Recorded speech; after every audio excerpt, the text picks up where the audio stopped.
everyone, my name is Chungwei from Sound Fusion. Today, I want to talk about how Dirac Live works with Storm Audio ISP. Before we get started, there are a few things that you will need to be aware of. The home theater layout has to be configured in the Storm Audio ISP before you proceed. You may refer to my previous video on how to do that. The photos you are looking at now is my showroom, which is currently running a Dolby Atmos 7.1.4 setup. The base layer has 7 pieces of StarkeSound Halo 5 series speakers. The upper layer, which is also the Atmos layer, has 4 pieces of StarkeSound Halo 3 series speakers. The subwoofers I'm using for my current setup is the StarkeSound Sub 35, the StarkeSound Sub 36, and the RythmikAudio FV15HP behind the screen. Calibration microphone has to be calibrated with the factory configuration file. In order to do this, you will need to download the file from the Mini DSP website. Before you head towards the minidsp.com to download the configuration file, make sure you have the serial number of your UMIC 1 microphone. It is labeled on the microphone as you can see in the picture. Mine is 703-6361. Next, head towards the Mini DSP website. Move your cursor over Products and then locate UMIC 1 microphone. Click on it. Scroll down halfway and you will see the calibration file download section. Enter the serial number here, which is, for my case, is 703-6361. Once you have done that, click on Submit. And 2 configuration files will be downloaded. After we have downloaded the microphone configuration files, we may proceed with Storm Audio Direct configuration. Bring up your browser, key in the IP address, and click on Expert Setup. Key in the password to log in. Once you are in the system page, click on Main Speakers and go into the Theater 1 edit. As you can see, previously we have already created a 7.1.4 layout for my home theater. Before we proceed, I will highly recommend that you create a new profile before you do the direct calibration. By creating a new profile, it allows you to go back and select a different profile if you mess up anything. So for this case, I'm going to rename my new profile as Dirac 1. Make sure you click on Save. Once you are ready, click on the Direct button here next to the Setup button. And this means that it's going to bring Storm Audio ISP into a direct calibration mode. So click on Start New Calibration. See, it's going to say the Dirac Live room calibration process is ongoing. The next step is we need to bring up, open up the Dirac Live application. So now I'm going to run the Dirac Live Apps.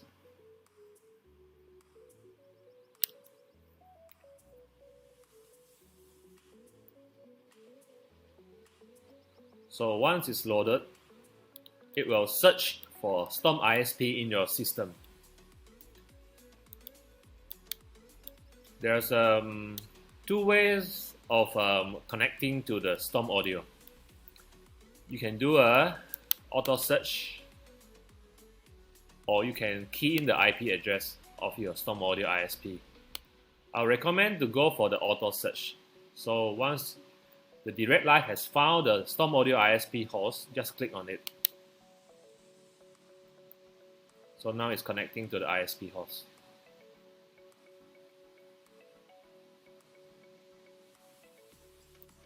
In this page, you need to select the microphone that you will be using for calibration. So, as you can see, there's a UMIC 1 microphone.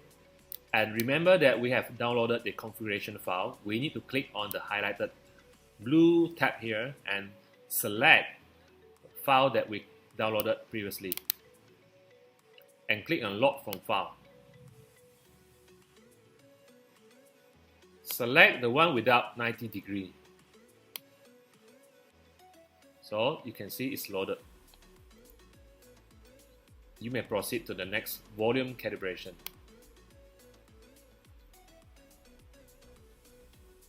In the volume calibration page, notice that the master output is at 75 dB, which is too low for me.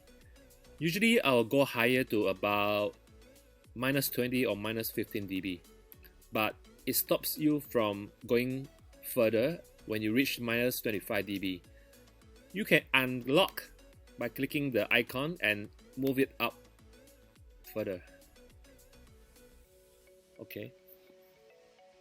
Next, we are going to do a test tone for every channels that we have in our system, 7.1.4 in my case. See? Let's start with left channel.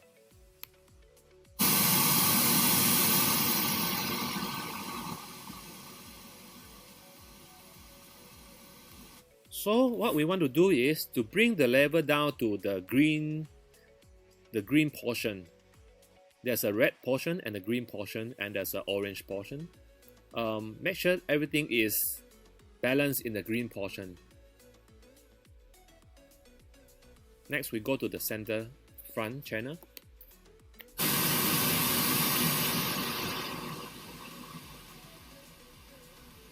Next to the right.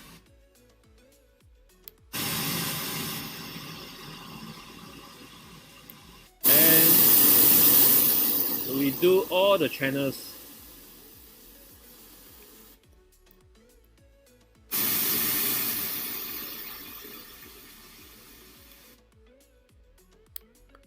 You don't have to be precisely the same level as long as you get them all into the green zone.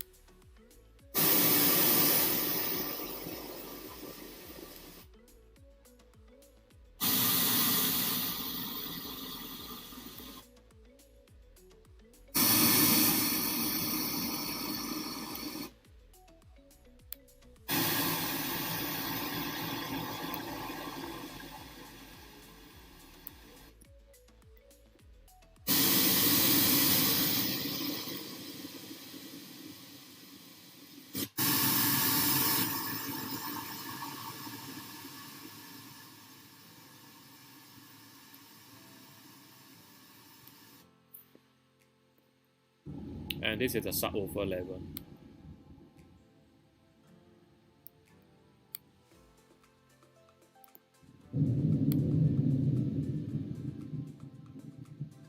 The reason why we don't want to hit the red zone is it's going to click. So make sure you have enough headroom when you're adjusting the level. I try to go lower for subwoofer.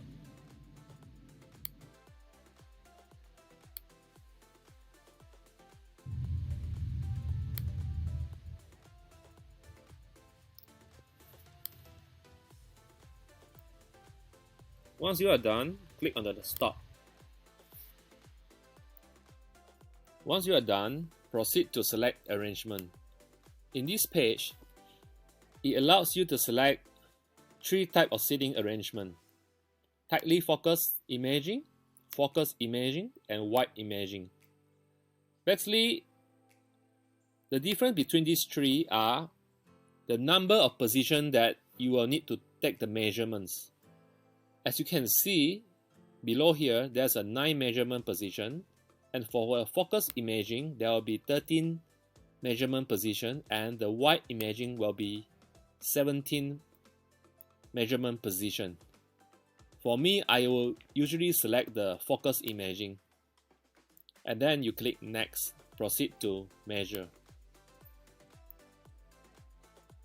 Let's bring up my layout, and I'll show you where I place the first mic position. It's going to be in the middle of the money seats. I have 4 seats in my showroom, and I place the mic just in the middle. This is going to be my first position. Once you have positioned the microphone in the middle of the seat, come back to the Dirac Live application and click on the main position. Click on the measure selected position and it will take all the measurements of your channels. In my case, it's a 7.1.4 with 3 subwoofers, so it's going to take 14 measurements. And it takes about 3 to 5 minutes depending on how fast is your computer.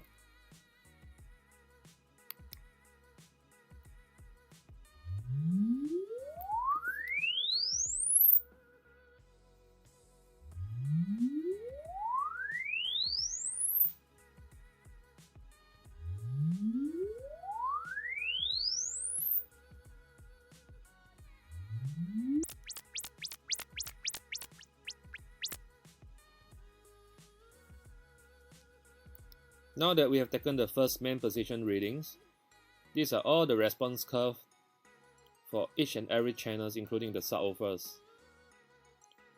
We need to proceed to finish up the rest of the positions. So the next one, we can click on any point that you want, back, top, right. Make sure you reposition your microphone physically before you click the measure selected position.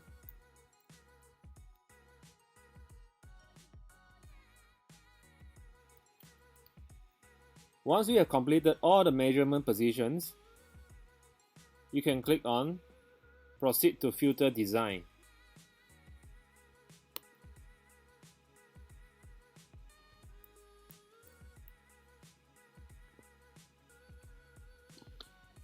Again, the processing is going to take a while depending on your computer.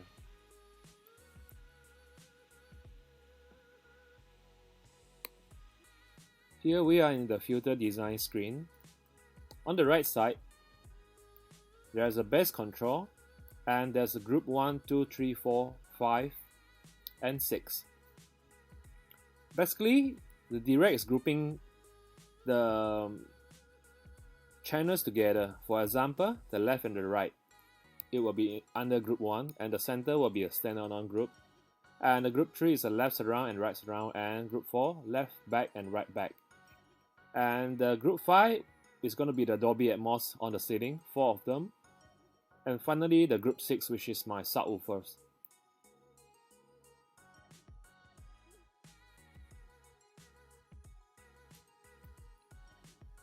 Before you do anything, I'll recommend that you save your project. So click on Save Project As. In this case, I'm going to rename mine as D1. Once you have already saved your project, you can proceed to do all the tweaking that you wish to do.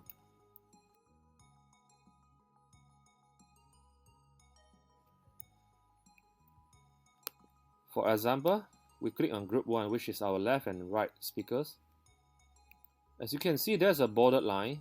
This is going to be the target curve. So the two tiny curve behind the target curve is going to be the actual response curve that we have taken using our UMIC 1 microphone. What we're going to do is we want Dirac Live to do all the necessary EQ in order to achieve the target curve that is shown on the screen. Let's talk about target curve. If I click on the center front speakers, and this, as you can see, is the default curve. You can do whatever curve you wish by dragging the point up or down. So if this is what you want for your future curve, you can actually save it as your target curve.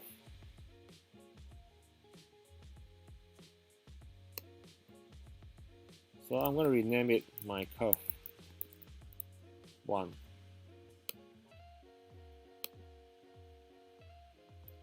And if I move my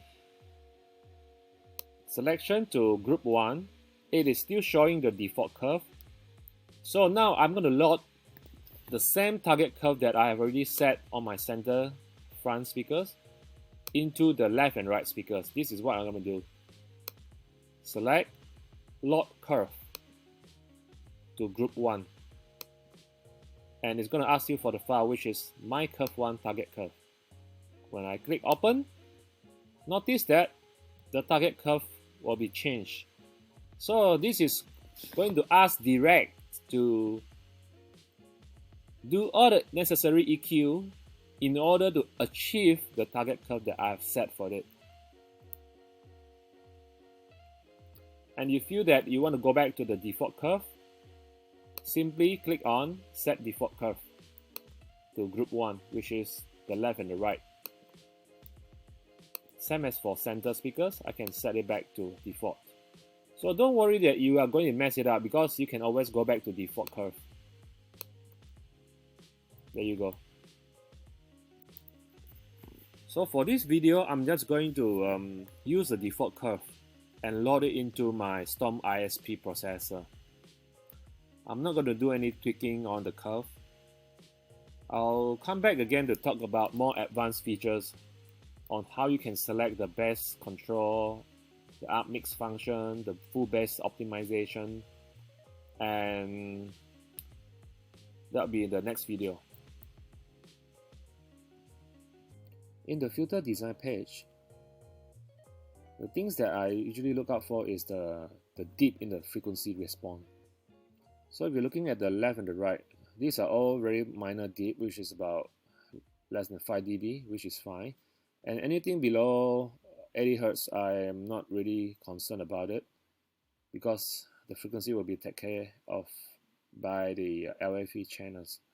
So we move on to the center front speaker, which is still okay. The surround looks fine. Surround back looks okay. The Dolby Atmos looks fine. So there's a bump. The bump will not be a major concern, because the Dirac is going to bring it down, flatten the curve. So if you are happy, you can actually proceed to the filter export. In this video, I will not touch too much on the subwoofers. I'll just leave it alone. But I'll come back again on the bass control in my next video. So looking at the blue bar here, the blue line here is actually processing. Anytime you do something here, it's going to do a processing, real-time processing. And once you are done, you can actually the next page, the next button is going to show up once it's done processing.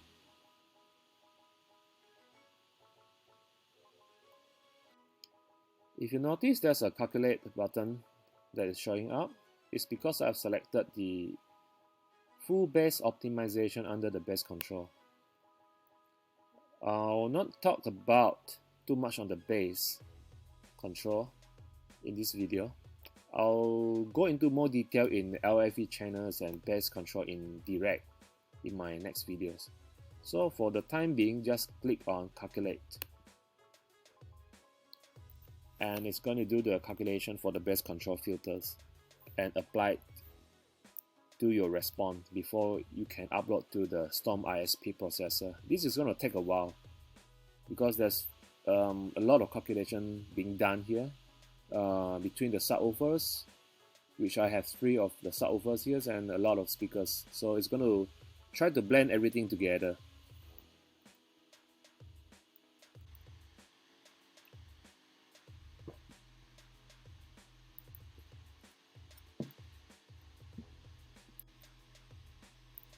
So it's done. Once the bass optimization has been completed, click on Proceed to Filter Export to send the filter into the Storm Audio processor.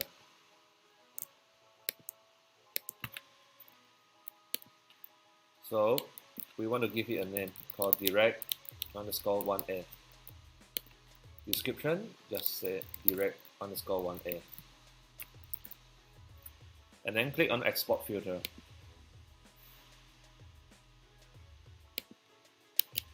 When you do this, The Dirac Live application is going to send the filter that you have just optimized into the Storm Audio ISP processor.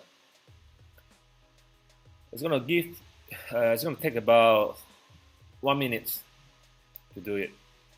So it says exporting filter Dirac 1A to slot 1 on ISP host.